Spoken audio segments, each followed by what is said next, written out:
Hi guys. Play-Doh sniff. I get my Play-Doh sniff between every little vignette that we do. It's my favorite. I put out some things about reptiles. Second graders, you guys are studying reptiles now, but it's cool for the kindergartners to know about it too, because I just figure that gives me 3 whole years that I can get this stuff definitely ingrained in your mind and you won't forget. And I brought a sample of every kind of reptile except the tuatara, because we don't have them here unless they're in zoos. They're protected in New Zealand. There's a dark-eyed junco again. And no, that's the Buick's wren, right, Monica? That's the Buick's wren. Yep. And so I have everything else here. I just can't get a tuatara for you. But look them up online and read about them. What a weird, cool animal. And I can understand why they're protected. They share a burrow with a petrel. It's a seabird that goes in the burrow when the tuatara is not there. They're like roommates who one works the night shift and one works the day shift, so they never bother anybody. They pass each other on the way, they don't bite each other, and they share a burrow in the ground. And people who have those burrows in their yard are very careful of them because they know what a national treasure they have. Look up the tuatara. But I brought an example of a lizard. This is double the size, but this is a lizard that we used to have in this area, especially at Pinewood. But when people started building a lot of houses there, the kitty cats ate a lot of them, and also children took them home for pets, and they would keep them in terrariums, but then the animals aren't outside laying eggs and having babies outside, and they would keep them till they died at home. And my husband lived there in Los Altos. He remembers catching these and keeping them until they died. And I said, well, I bet you probably didn't know exactly what to feed to them. And he said, no, we just caught flies from and stuff. And I said, it's hard for this guy to jump for a fly. It'd go more for beetles and crickets crawling on the ground. So I can understand why a lot of them died. But just know that this horned lizard was something that used to be in Los Altos. And they had this nifty little trick. They would mix tears with blood and squirt it out their eyes if they were afraid. It didn't hurt you or anything, but it looked gnarly. And a lot of times it would make a predator leave them alone because it was a surprising, shocking thing to see. And then they had time to escape. So here's a guy you won't find around here anymore.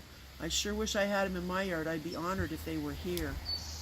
And then these are color tiles off of a turtle. They're called scutes. And the other day, a turtle walked into my yard, just like my old turtle temper.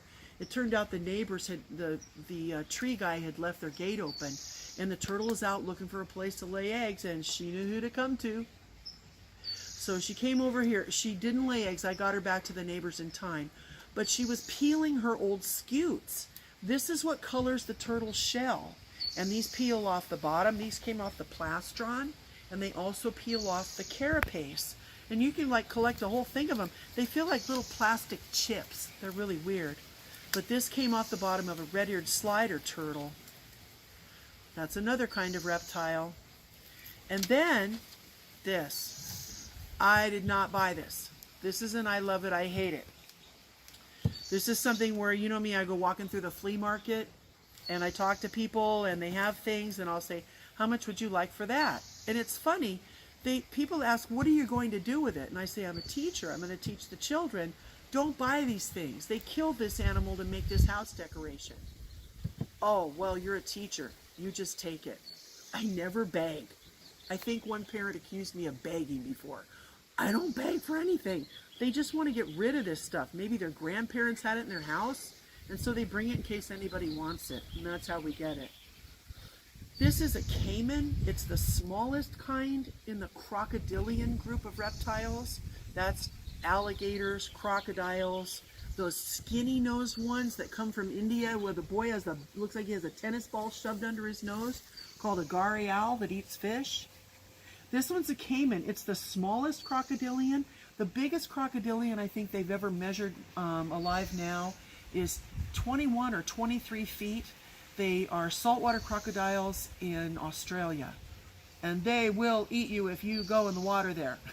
So don't go in the water in the northeast of Australia because they'll have you for lunch. But this one you can find by Cuba. You can, they don't get very long. They only get about 8 feet long, but they have the worst temper of all of them. Caimans are just mean little guys, and you have to be really careful if you're going to capture one and do a study on it just to get information. Remember, the more you study an animal, the more you know about it, the more you can protect it. And there are areas where they're becoming scarce because people have done stuff like this. When I was a little girl and my daddy traveled to Florida, he was going for the launch of a rocket at Cape Canaveral that he'd helped work on. And he said that people were buying these in the stores there, and they even had them where they'd make a purse and they'd have the claws of the head come over the top of the purse. Like, I don't ever want anything like that. I'll take this for free, but you'd never ever see me spending money to get, and I love it, I hate it. I love the creature, I hate what they did to it.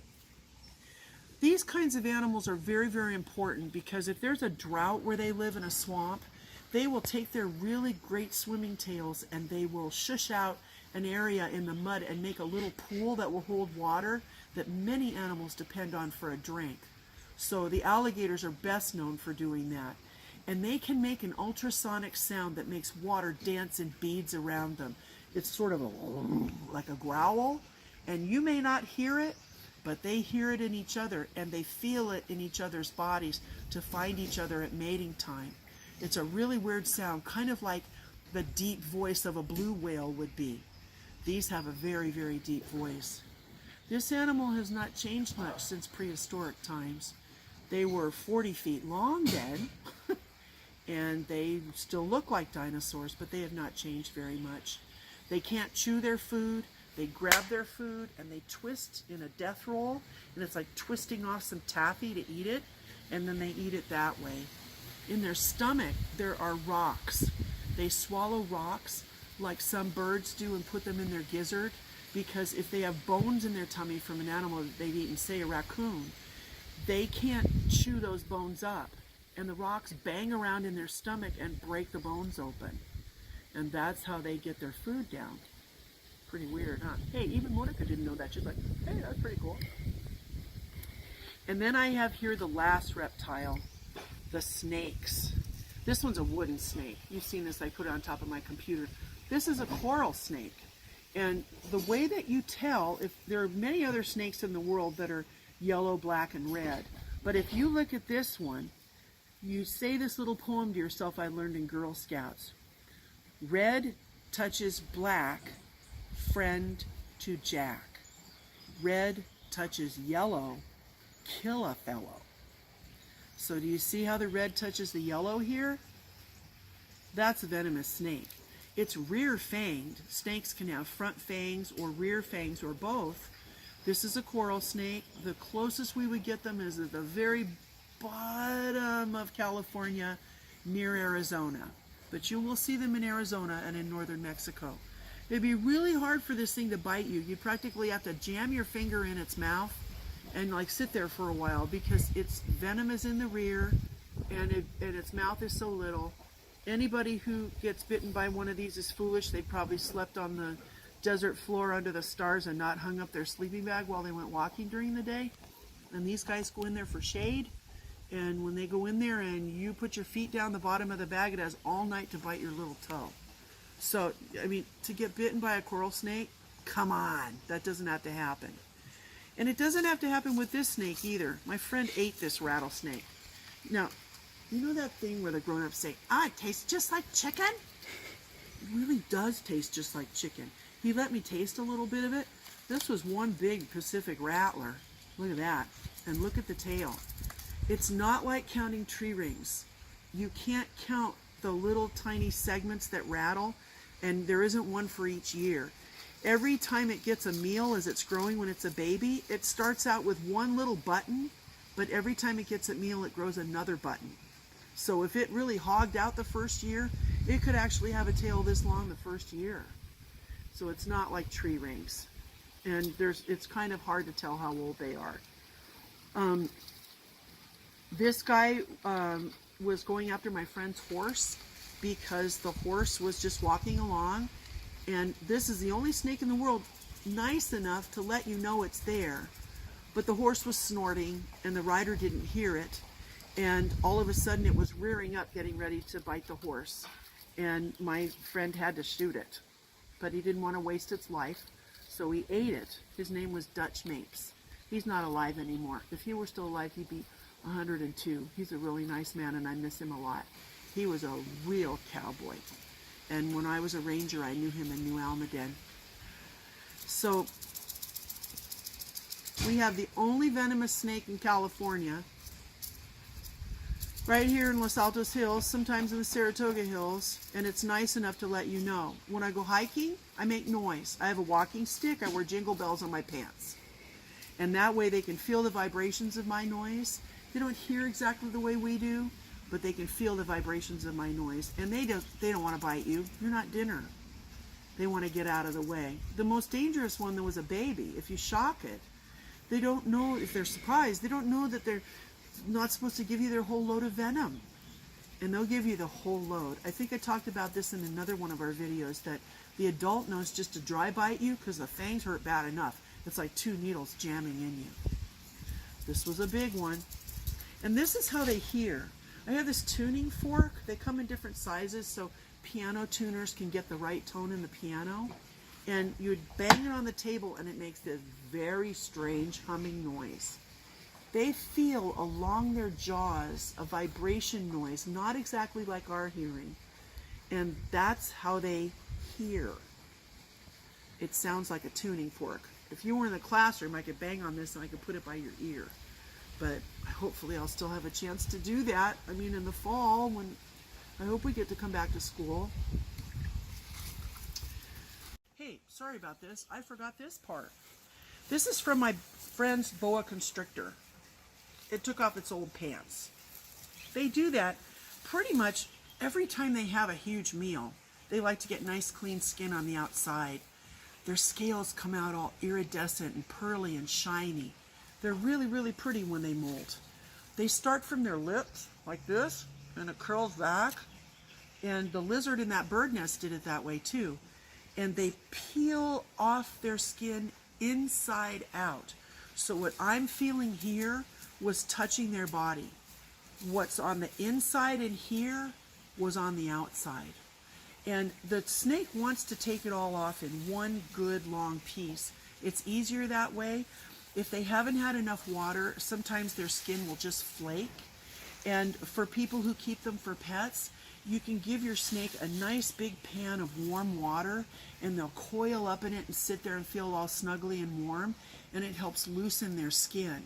And then you give them something rough in their tank to rub against and start the peel, and then they can get it all off in one piece like this one.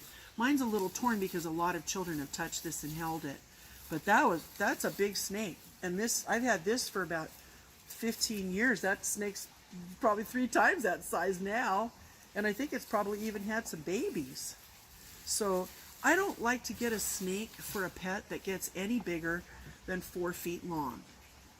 Any bigger than that, they start to get into that I can eat your cat category.